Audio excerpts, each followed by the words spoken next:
And we are live. Welcome back, ladies and gentlemen. I am one of your co-hosts, Blake Ruffino. Alongside me is my counterpart and co-host, Joe DeLeone. Good evening, good sir. How are you? I'm doing pretty good, Blake. I'm very intrigued by today's conversations that we're going to have with these three previews that we're doing on the episode, because they might not scream, all three of them might not scream big, important matchups, but they're all going to impact how we talk about these teams. Like I keep saying, it's the theme of the month of October is how does our perception change on how we view these programs. And I also just got to add, it's nice that we get a good Friday game. The USF North Texas game was fun for about 2.5 quarters, and then it turned into a blowout. And I think that this Miami Louisville game will be exciting for a little bit until Miami starts to create some separation. Hot take. Uh-oh. Game's going to be closer than the experts think. I could see I think people have slept a little bit on Louisville defensively. Louisville has not been in the spotlight, and this one's going to be a little closer than people realize. I think this Louisville team defensively has the ability to show people maybe a little bit more than what they've seen from them, if they've actually seen anything from them so far this year. The only thing that we probably, maybe if you're just a casual college football fan, is you saw Louisville struggle early in the season with James Madison, and you thought to yourself, oh, man, this team's not any good. Well, that's not necessarily the case. Now, their biggest weakness is Miami's biggest strength, which could really be bad for Louisville, and we'll talk about that as well. But it's going to be a really good game, I think, for both teams. Yeah, the spread on this is huge, which I'll save bringing up for when we get to the preview of that. I don't know if Miami covers that gigantic spread, but I do believe that there is one key area where Miami is going to completely smother. Let's just call it what it is. It's the run game. You're talking about Louisville. Well, it's their offensive line. It's their offensive line and a quarterback that they have that does not do well under pressure. So we'll extrapolate upon that. But you bring up some good points. There's a chance for this game to end up being close. Last time Miami that I can recall that they played on a Friday, I think was that Virginia Tech game where it ended up being crazy, crazy close. And that was one of the best games of the year. But I don't think it's going to end up being a one-score game. I think that if anything, if Louisiana does track them down. I'm not saying that now. Yeah. You start talking about 17 to 20-point spreads, 14-point spreads, then I start saying to myself, all right. That's a pretty big spread here. But Miami definitely does have the ability to do that. We'll definitely talk about Miami and Louisville here. Another one, a big one in the Big 12, Joe, as Texas Tech might continue to separate themselves. We'll talk about that one as well. And LSU and Vandy square off this weekend at 11 a.m. in Las Vegas. Dude, this Vanderbilt game between them and LSU, this game has the most potential to completely alter the tracks of both teams. Like out of any game that we've had in the past couple of weeks. Will. Not if. Will. Say it with your chest. You're not wrong. Say it what it is. You're right. The biggest key here is, does Vanderbilt actually have the juice that they think that they do? Do they have the ability to separate against a defense as talented as LSU's and as good as LSU's?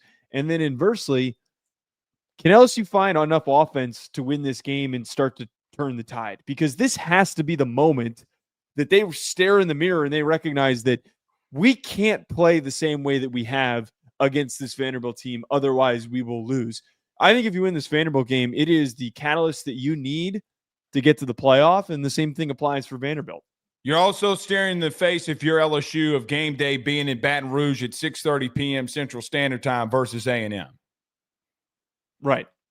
So there's a lot to play for here, and it's going to be interesting to see how LSU can do things. The good thing maybe for LSU that maybe some Vandy people don't know is LSU is in fall break, so they'll have Thursday and Friday off and half-day Wednesday off.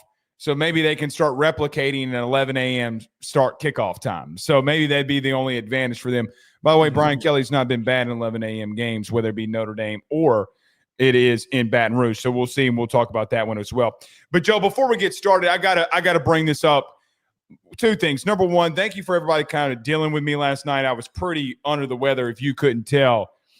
But I started getting my feet back up under me again today, and obviously laying in bed this morning and going to bed at 8:30 last night, which I don't think I've hit puberty by the time last night I went to bed at 8:30, the last time I went to bed at 8:30 in my life. But I was at sleep at 8:30. But I woke up this morning at 5 o'clock, and needless to say, I got to go on a mini rant here on a college football show. All coaches, by the way, has been asked about the Penn State head coaching job, whether it be Sark, whether it be Manny Diaz, whether it be Eli Drinkwitz. I'm going to get to him in a minute. Dan Mullen, Matt Rule, what have you. Eli Drinkwitz came out today and said that there's no journalistic integrity anymore about this James Franklin situation with his name being thrown in there. My brother and sisters in Christ that will watch us and are listening to us right now, Eli Drinkwitz, shut up. Big journalistic integrity has absolutely nothing to do with Penn State paying $50 million to fire this man. None of it.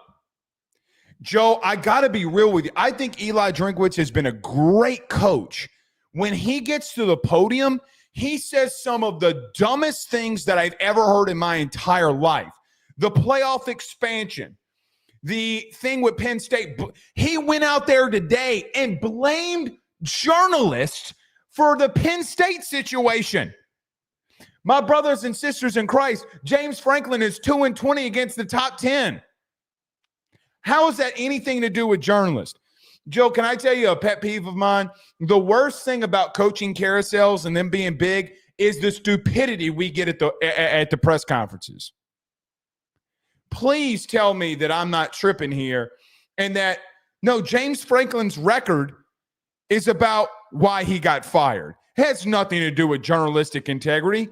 Eli Drinkwitz should take it as a badge of honor what they're doing at Missouri, why his name is put up in there. So, sorry, but that's my mini rant. I can't take it anymore. I legitimately just can't take it anymore, brother. I'm sorry, but I can't. The quote that he had, I was trying to find the exact quote to more directly address it, but I couldn't find it quickly enough. Here's the one thing I will say in relation to that. I wish coaches would be better about answering these questions. And I also do think on the other side, I really do wish some of these media members would be better about asking questions instead of just trying to grab a quote for an SEO-laced headline. I'll tell you the question. You ready? Here, yeah. I listened to the entire press conference. Here it is. First question, Eli Drinkwitz. Eli, your name has constantly been thrown in this Penn State this Penn State conversation as head coach. What do you think? Go listen to it. You can listen to it right now. It won't take you 10 seconds. Let's pull it up. I'll talk while you listen to it. He literally says, Twitter's not a real place, and there's no journalistic integrity on Twitter. Brother, what? Now, I agree with him. Twitter's not a real place. There is no journalistic integrity on Twitter. I get what he's trying to say. What are you trying to say here? Like you're blaming big media for James Franklin being fired. They didn't fire James Franklin. The administration did. So like we are independent media, you and I. But I'm also not going to come out here and like what? Like, dude, he and then he doubled down on the playoff thing because his team lost to Alabama this past weekend. Of course you want an expanded playoff. You want to get more teams in the playoff so you can get in there. I'm sorry, Joe. Every time he gets to the podium, he tries to be smarter than the room and he makes himself look dumber. So what he was addressing is that Kirby Moore, their offensive coordinator, was getting interest for this is brought in it too, correct? Yeah, he was getting interest for the Arkansas job. And this was a quote in this article from Sports Illustrated. Ahead of Missouri's game against Alabama, a report from Riley McFerrin of On3 stated that Moore interviewed for the Arkansas head coach job less than a week before the Tigers game against the Crimson Tide. So when he said Kirby, I thought it was Kirby Smart, which is kind of no. It's now I'm understanding this a little more. He said, I bet every sitting head coach has been listed as a candidate for some job so far. As a team, as a coach, we got to ignore the noise and focus on the things that we control. Moore's name has been involved in rumors for several head coaching jobs each offseason since joining Missouri staff ahead of the 2023 season. But in regards to more interviewing for the Arkansas job, Drinkwitz says the report was a complete lie. So now I'm on your side. I'm back on your side. Pause. That's at the end. The question has nothing. There's two parts of that question. So the article doesn't do it justice. Go listen to it. I listened to the clip earlier when you quote tweeted it. I went and listened to it, and I was just trying to remember the context of the conversation of what was brought up. You're right. This is really stupid to me, and the lack of transparency that we get from coaches, because he may or may not have interviewed, but this has been a dance that has been done by coaches, coordinators, whatever it is, since the dawn of football, that there has not been directness when talking about whether a coach was expressing interest in a job or not. How many times have we seen a coach go up to a podium and say, I have no intention of leading Nick Saban, and then he ends up going to the place that he said he was not going to leave for? On top of this, what does Kirby Moore have to be forward with Drinkwitz about if he did interview for the job? Why would he create that distraction and tell his head coach that? I was going to add into this, I do think that some media members need to be better about asking some questions, because Kirby Smart, which is why when we said Kirby, I was misled on who he was referring to. Kirby Smart was asked today about the James Franklin thing, and he was like, he didn't even have an answer he didn't for even it. Acknowledge it, right. But I agree with you on the drink thing, because it's dumb. He might have had interest. He absolutely might have had interest, and there might actually be some mutual interest. And Drink better hope that Kirby Moore doesn't end up as like a finalist for that job. Otherwise, he's going to look really, really stupid. Well, again, there's a report that comes out and he says there's no journalistic integrity. Okay. I get what you're trying to say. Brother, you went away from Ahmad Hardy. That makes you look dumb in your profession too. You want to call people dumb in their profession? Well, stop going away from Ahmad Hardy and win a football game against a team in the top 10. So before you start calling people out and dumb for their job, maybe you should look in the mirror and do yours too. So I just don't understand. Hey, no, you should be because I don't understand. Non-sick Blake Ruffino here now. I'm fired up. All your energy that you didn't get to unleash on me yesterday. I could have maybe gotten away with a couple of. No, you got away with a lot. I went back and I was bad. You got away with a lot of stuff yesterday. I'm not letting it slide today. All I was going to say is I have no idea how what he's referring to has anything to do with journalistic ethics. Like I just don't think that it has anything to do with that. He doesn't know for certain if Kirby Moore didn't have a phone call with somebody. Expressed interest could just have meant that Kirby Moore talked to his agent, and his agent said, "Let me see if there's any interest here." That's what it could have meant. He could have Kirby Moore's agent could have spoken to Arkansas, and Kirby Moore could also not even know that. Seriously, as somebody who has an agent, there are times where I don't know if I'm being brought up in conversations until after I talk to my agent weeks later. Joe, I was literally about to go there. ADs talk to agents, or in our case, your agent talks to a sponsoring firm. We have no clue that they're representing us in this case. Zero clue. Okay? And then we get asked about it and like, huh? Brother, it's the same exact thing for these coaching searches. We literally saw a documentary of a head coach in the SEC. Let's just say what it is. Brian Kelly got a phone call sitting in his Tesla saying his quarterback wanted $1 million. And the man's dumbfounded. The man's sitting there in a document. Brother, hold on. You're my agent. Do what? You're his agent now too? What? Agents do things without checking with their clients because they've signed off on the ability for an agent to do that.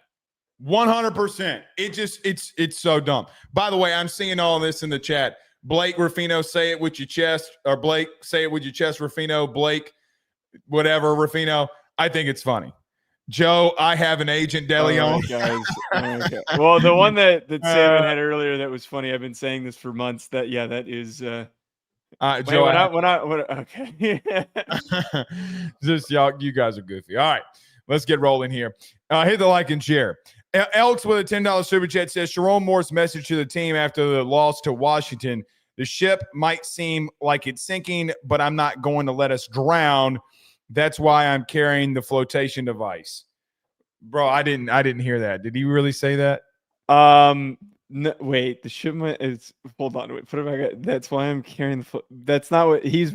It's like it's the bit that he kept sending us from the Discord server where he said something about like the actual quote from Sharon Moore was something along the lines of like, we got to get back to grinding. That's why I've got my blue collar on. Oh, and then everybody went and ran with it. So that was what the reference was. Okay, that's funny.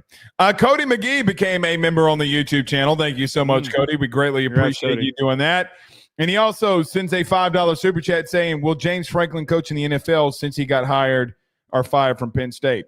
I don't think it's a bad thing. Listen, here's my thing. I don't think James, the fit, Vandy is a different breed of him. I keep seeing people like if Florida opens, if Auburn opens, I actually think Auburn might be the only place that would be okay for him in the South.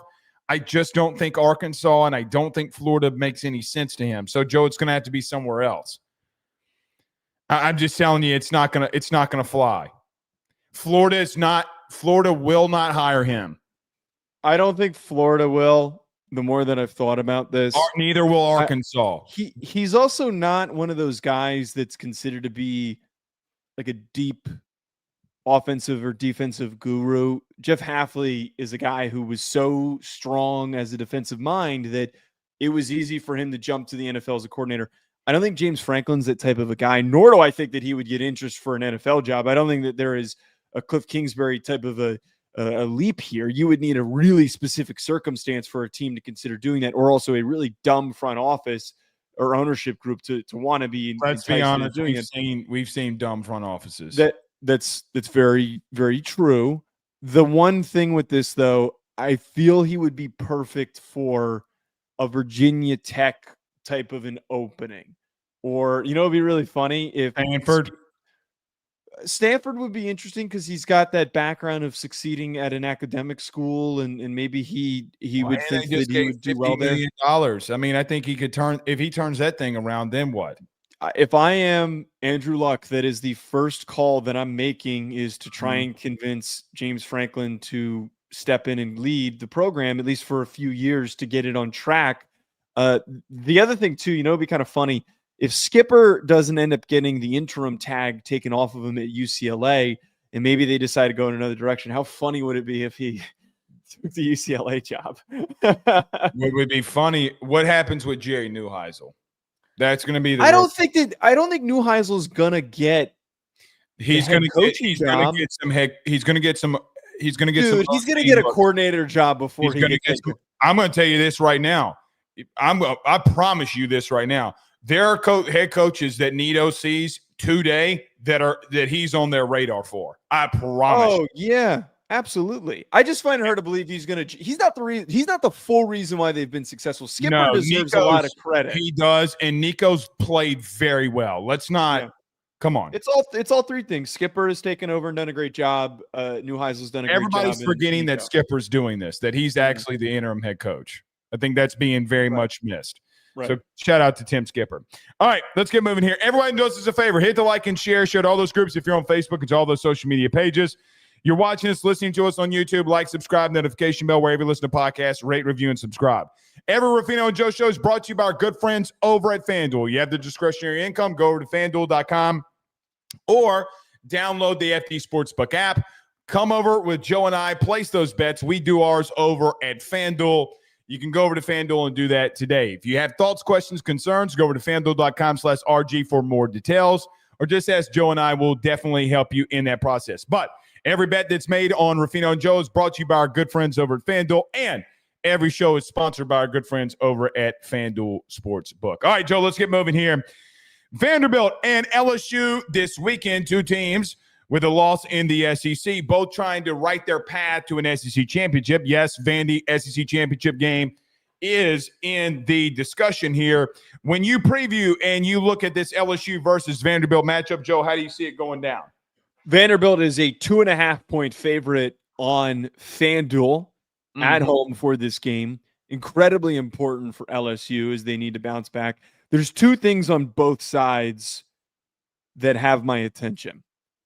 What we saw was LSU's worst defensive performance this year was the way that they played against Trinidad Chambliss. Now, it was kind of the situation, the circumstance of the defense being on the field so long because the offense was not performing and not finishing drives. But does that inability to slow down a mobile quarterback catch up to them against Diego Pavia?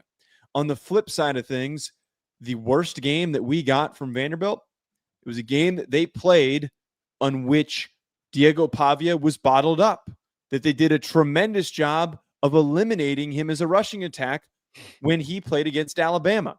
So I say that to bring up that does this LSU defense have the facilities and the athletes to completely shut him down as a runner, as Brian Kelly talked about leading into this week? And do they force him to be a passer just like Alabama did? If they can accomplish that, it's a win for LSU, and the inverse applies here for Vanderbilt winning the game. I have a lot more confidence that they can do it after what they did to Lenore Sellers. Diego Pavia is not the athlete of Lenore Sellers, and he had 22 carries and 19 yards. Absolutely brilliant stuff. Now, they did have the long run. Joe did South Carolina, and I do think clearly that South Carolina is not better than Vandy. We saw that on the field, even though Lenore Sellers went out. I will remind people, South Carolina was up 14-7 on Vanderbilt when Lenore Sellers went out of that game. And by the way, they were driving. So I'm just going to throw that out there. But I think the Ole Miss situation's a little bit different when you're on the field in the first half for 50 plays. I think Baker didn't send his defense because he was like, bro, they're gassed. If I keep blitzing them, we're going to be out of here. Like, I can't keep doing that. And the way that they bottlenecked Sellers and made him sit in the pocket and throw the football was absolutely insane. By the way, LSU's number one in the country in getting pressure after quarterbacks without blitzing. Their main thing, though, Joe, is blitzing. 70% of the time in pass pro, they are getting to the quarterback and generating pressures without blitzing. They haven't gotten home yet. Patrick Payton, it's being missed around the country because he doesn't have the sacks. Joe, he is a havoc machine, is Patrick Payton. He's not getting home. I think that starts changing. But you are correct. Can they bottleneck Pavia like Alabama did in the second half and make him throw the football? Joe, you have arguably one of the best secondaries in the country with what you had in Tamarcus Cooley, A.J. Halsey, DJ Pickett, the number one corner coming in as a freshman in the country. P.J. Woodland rotating in there with him, who's been doing some really good things. And, Joe, man, why are teams still throwing at Mansour Delane? Great question. Why? I don't know. Look, you can say it's biased. I will just say he's one of the top three corners. I think he might, and I don't think he's at three or two. I think he's the best corner in college football right now. Until Jamal McCoy comes back, he's the best corner in college football. I think he might be the best corner in college football right now. You got to man up and stop Pavia and put everybody in there, contain them, contain this run game. If you're LSU, and make Diego Pavia throw it all over you. Joe, they can't. LSU's biggest strength this week, without a doubt, it's not even a debate for me. They can't run with these corners on the boundary. Won't happen. You got to man up and lock them down and keep Pavia in the pocket. I'm bullish on what LSU can do here defensively. Now, they're going to 3 yards in a cloud of dust you. Mm-hmm. They're going to try to do what they did to Alabama unless you start forcing this. The problem in the inverse of this for LSU, Joe, I said it on AYS, so I'll say it here. When's Garrett Nussmeier going to start making better decisions? Because he's got 24 interceptions in his career at LSU, and I've taken a lot of heat this week in reference to this. And in SEC games, he has 17 total turnover or 17 total interceptions, whether it be starts or not. That's got to stop. Joe, they got to the 1 yard line twice and got 6 points. They had to kick field goals. It gave me a little bit of hope seeing that he was a little bit healthier. But, brother, if he keeps turning the ball over, it's not going to matter.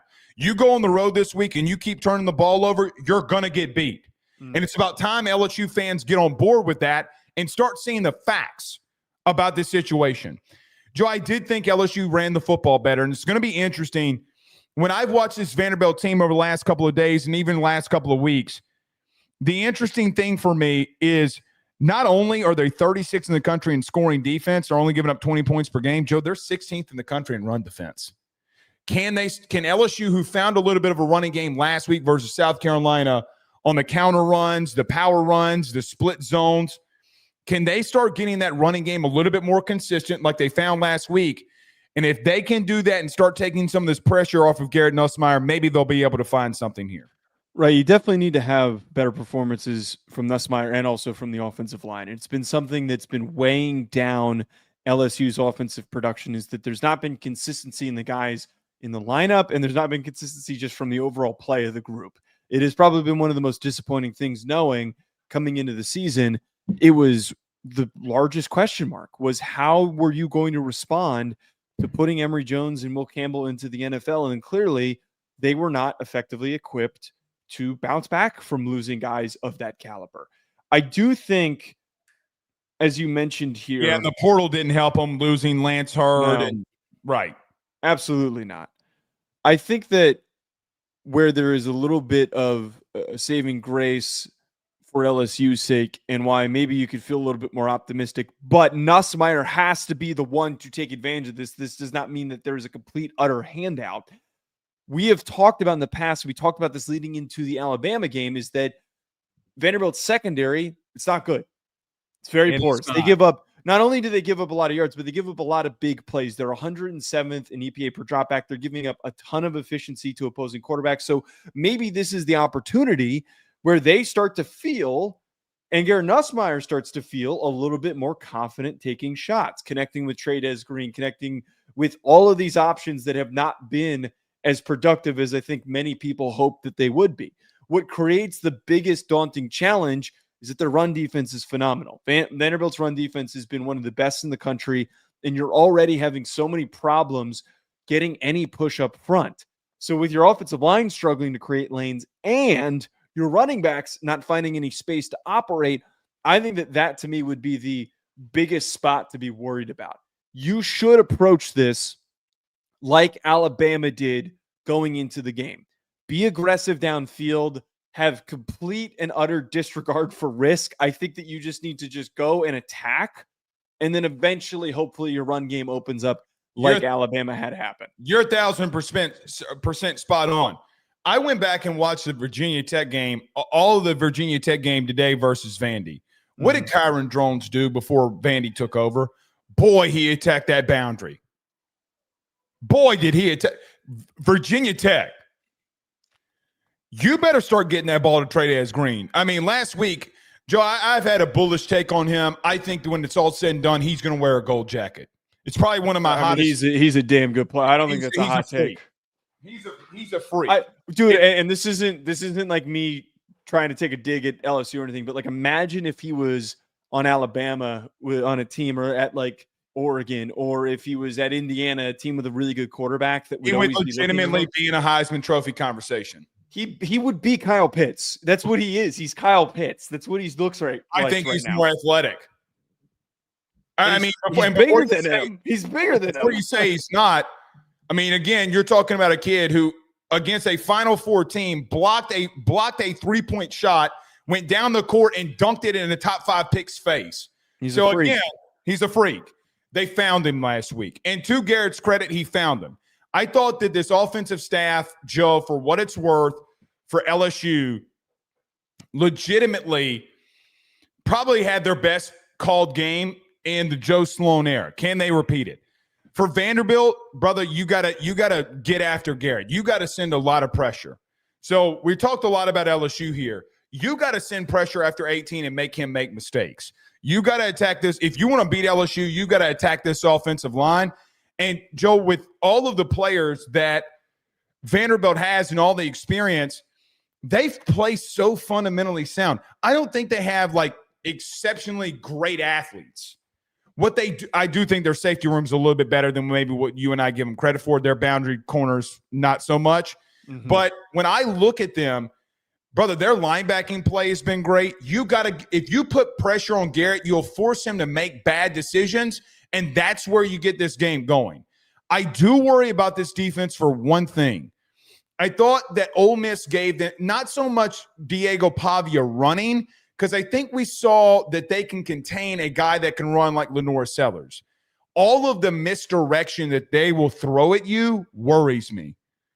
Like the triple option, the spread triple option stuff, being out of lanes.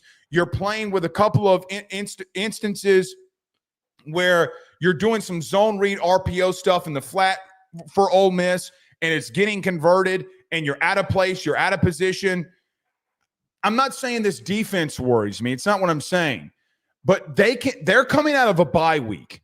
And what I wonder is, what have they worked on, and what are they going to show you that has not been on film? And if they come out and punch you in the mouth early, can this LSU offense respond to it? So, Joe, I hate to say it like this, but Vandy has a legitimate shot here, more than a legitimate shot. Yeah. So the worry on defense is not so much what they're going to do to be able to contain, but you start getting down 10, 13 points. I don't know if LSU and offensively has the pulse to respond to it. They haven't. They showed last week that they can do it, and they should have blown out South Carolina, and our thoughts would have been a lot different. But can you do it? The thing around LSU this week has been, oh man, well, we did this, and this, but you didn't. The reality of it is that you didn't. So can you do it will be the question. I think that the biggest thing for the Vanderbilt side is you got to start hot.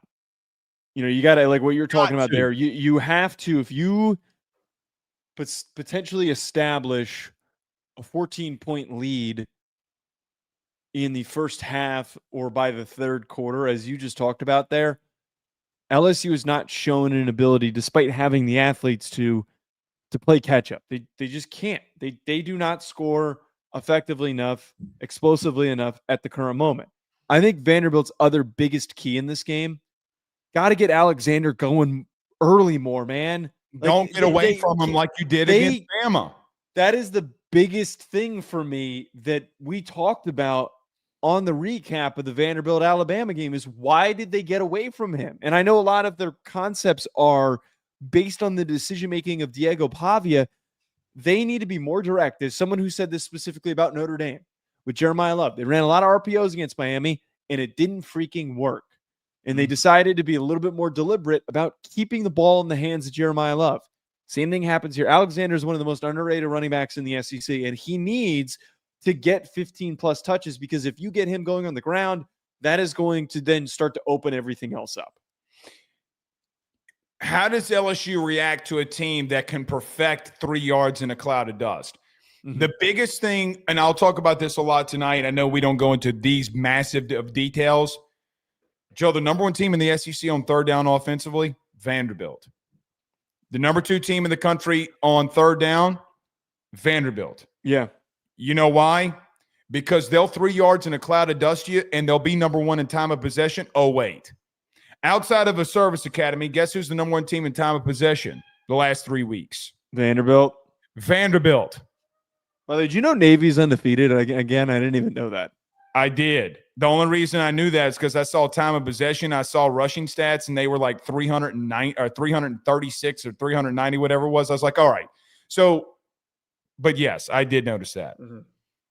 This sidebar: does Notre Dame play Navy this year? Yeah, so Notre Dame has another backdoor opportunity to get another ranked win. They're about to get to pull their normal BS. Oh, well, look, Navy's 25th. Whoa! Yeah, no, Notre Dame's absolutely going to get we're not doing that anymore. We're previewing that game. Well, we can, but we're not considering that a ranked win. I do worry, can you get off the field on third down? Because this team can 3 yards in a cloud of dust you. What do they show you?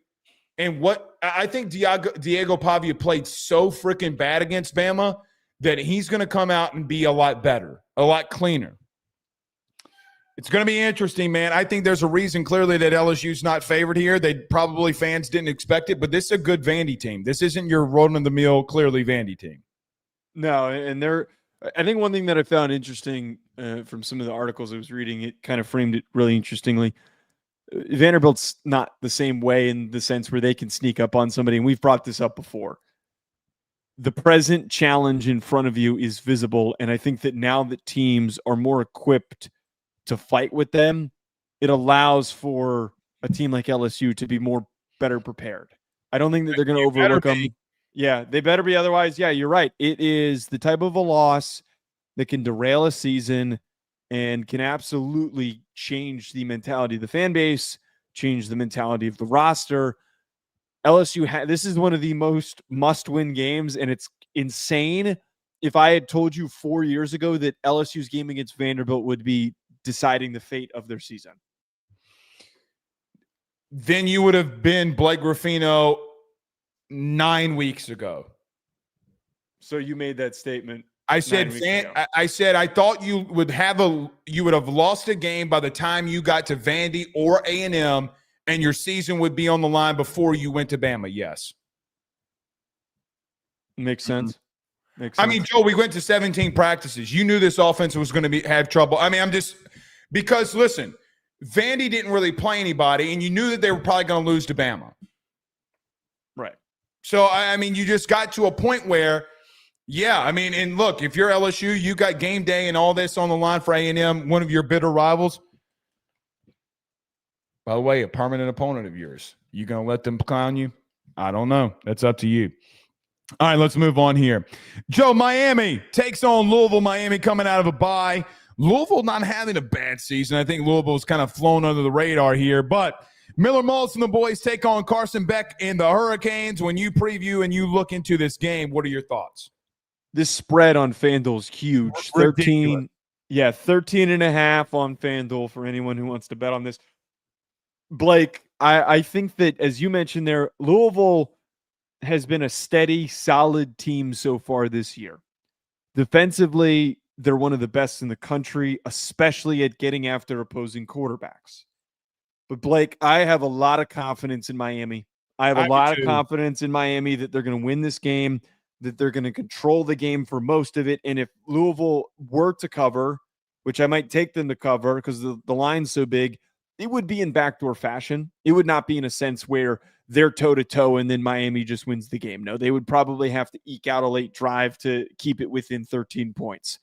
Blake, the biggest reason why I think that Miami has an advantage, you have Miller Moss, who has struggled mightily when pressured. He has 4 picks this year, had 9 last year. He has had 3 of those picks returned for touchdowns. He struggles under pressure so mightily that on Pro Football Focus, his passer grade is 34.6 compared to the 87.4 when he has a clean pocket. The offensive line has allowed 14 sacks on the season, averaging 3.8 yards per carry. They gave up 5 against UVA, which was one of the toughest, if not the only tough game that they've seen on their schedule.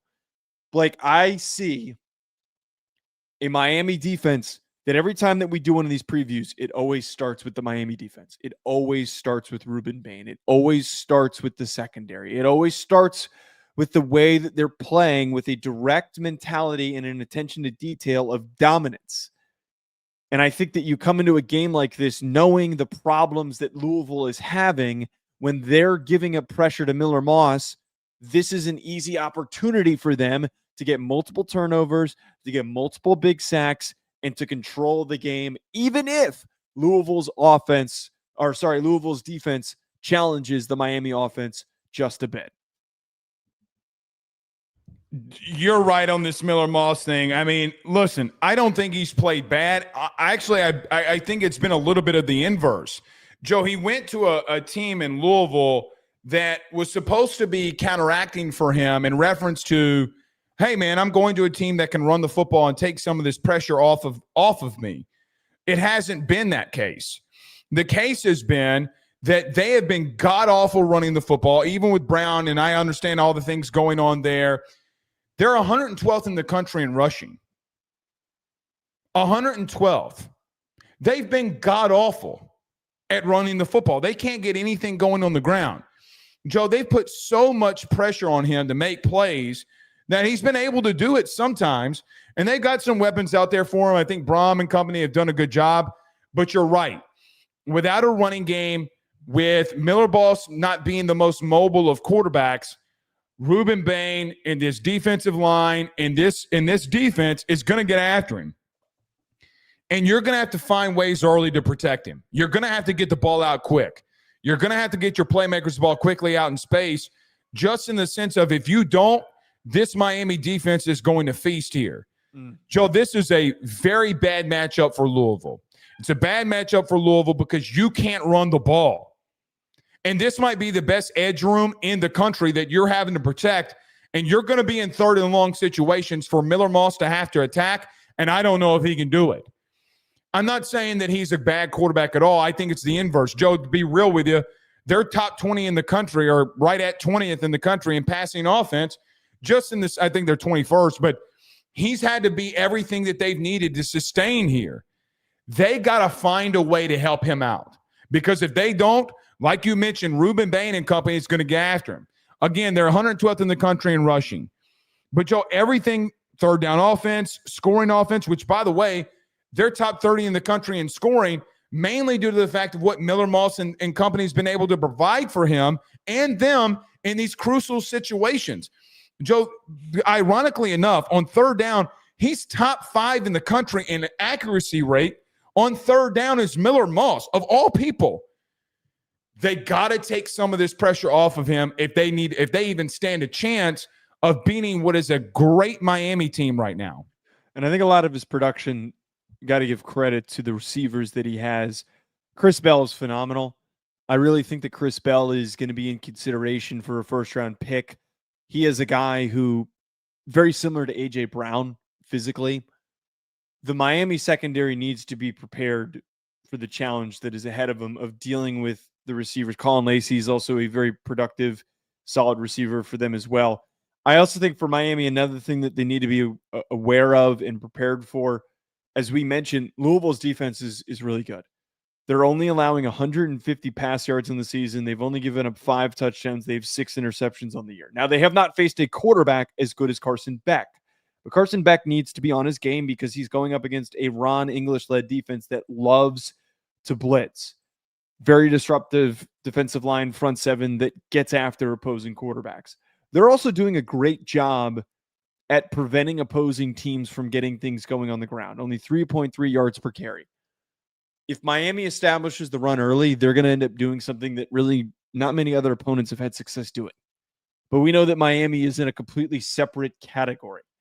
They're in a completely different conversation with the way that they can outmuscle teams that they're going against. But I feel moderately secure that if they have to turn to something different, they can.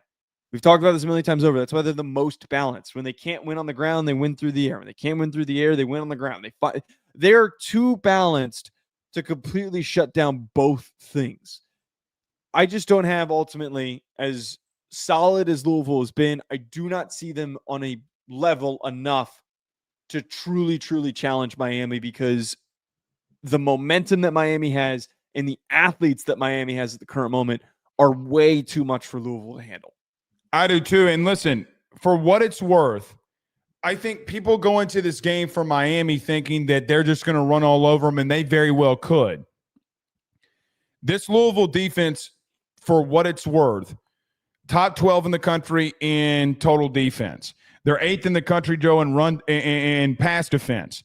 They've been a little leaky in run defense, which Miami's just not the team to be able to be leaky for when it comes to this. They will physically pound you down. Miami coming out of a bye week, man, I just don't know, because of you not being able, and I say this earlier, but you not being able to run the football, so much being put on Miller Moss. I do think that defensively they're good, but when you look at Miami, what do they do well? Everything. They got weapons on the outside. They got a veteran, experienced quarterback that's making the right moves and right decisions and making the right plays. Their running game has been very, very, very effective and is very deep. Their offensive line has been able to lean on people, and when they haven't been able to, and they, like Florida as an example, or Florida State puts players in the box, Carson Beck's able to lead them to a win. You said this, they are the most complete team, and until the time comes where somebody can show a chink in that armor, then you're going to have to continue to show and find a way to get and be counteractive in that. Can they? I think Brohm's a hell of a coach. But it just comes down to every single area I think Miami is better than you in, and I think they're going to prevail here. I do have to say, and I'm sure that this will piss off Louisville fans, I think a lot of their defensive success has been inflated. And I think that this is one of these things, Blake, that we have when we talk about October. And I keep saying this, and I'm going to say this until we get to the month of November, when we actually have a defined understanding of who the legit teams and who are not. When you have a team like Louisville, whose schedule has consisted of JMU, Bowling Green, Pitt, and then this past week when they played Virginia, they also played Eastern Kentucky. A lot of their defensive stats are going to look a lot stronger because they have not really played many challenging offenses. That's fair. They squared off with Pitt when Eli Holstein was still playing and starting for Pitt. And then they made the transition to the freshman that's been phenomenal for them. The one time that they went up against an offense that was actually challenging, they gave up 30 points. And that was the game that they lost to Virginia. This was a game that they were not equipped for, albeit Louisville's defense did play solidly. Just overall, that game is not up to the standard of a team in Louisville for what they need to do to beat Miami. That you can't. You can't play like that against Virginia and then expect to beat Miami. They're on to completely different levels.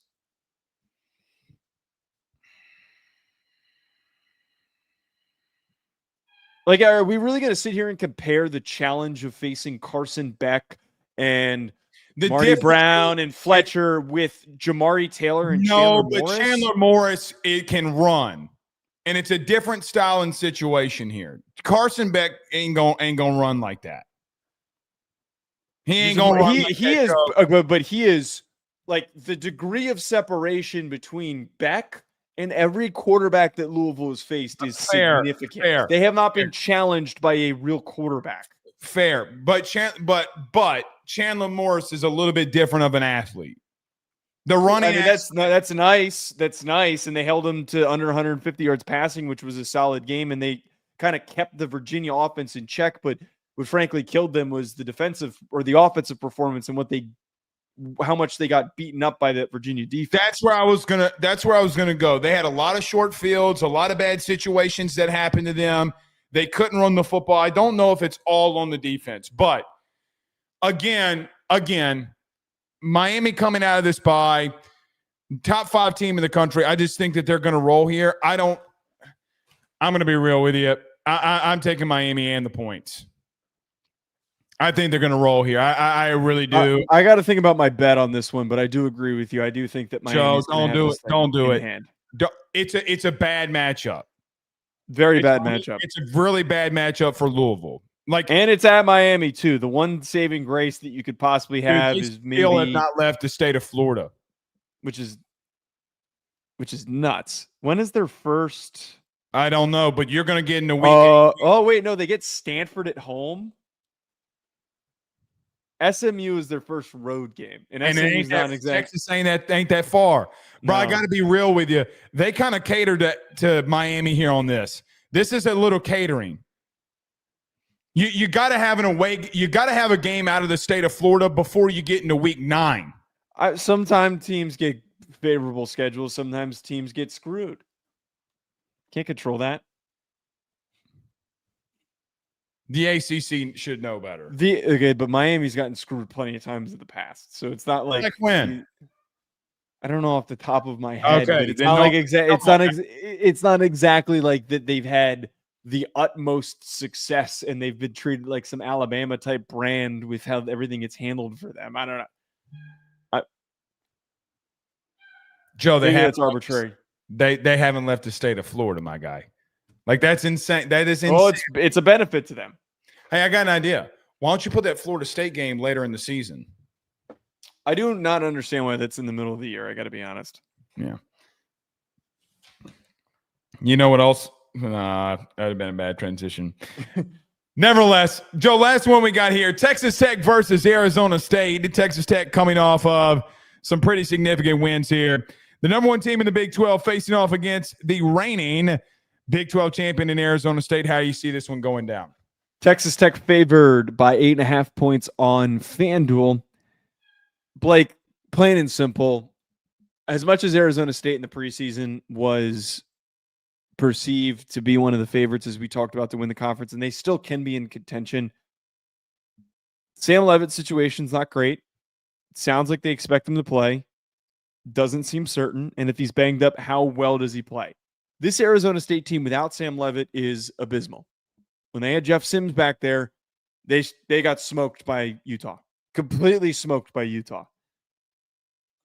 Texas Tech has been quietly one of the most dominant teams in college football. They're overwhelming teams that they face off with because of the talent that they have along their defensive line. Romello Height, David Bailey are two guys that I constantly keep bringing up because they pair so well off of one another. I do not think that Arizona State is going to be able to slow them down. And I think more importantly, the emergence of Cameron Dickey as a key rusher for this team has made them increasingly more dangerous. 260-yard game against Kansas when they were having troubles throwing the ball. They are on a path like what we've talked about with Miami, where Miami, one thing's not working, they turn to winning in a different way. This is what we're getting with Texas Tech. If Behren Morton's out on top of this, Will Hammond may not have finished the game great against Kansas, but we have evidence that the kid can play, that the kid's got an arm, that he's got great instincts. Blake, I think that this is going to be very favorable for Texas Tech, and I might even strongly consider taking them to cover in this game as well. When does Texas Tech get challenged? I don't know if it's going to be this game. I do think if Sam Leavitt's ready to go, I do think he presents an interesting challenge. You know, the one thing that Texas Tech, and I am going on a massive, massive stretch here, but stay with me. It's a massive stretch. I'm trying to talk about both this game being competitive by any means necessary. So stay with me. I don't agree with what I'm about to say, but just stay with me here. They're 41st in the country in passing yards allowed. Can they find with Sam Leavitt with Tyson and the boys, can they find any passing game whatsoever to keep them in this game? Because you're going up against the best run defense in the country statistically. You're going up against, let's see, the number one total offense, the number 3 passing offense, the number 2 scoring offense. Defensively, they're 10th in the country on third down. They're 6th in the country in scoring defense. They've done everything very well. The one thing that's not inside the top 15 for Texas Tech this year is they've given up yards on the air. Can you slow the game down? Stay with me. Can you slow the game down by throwing the football and being in front of the chains?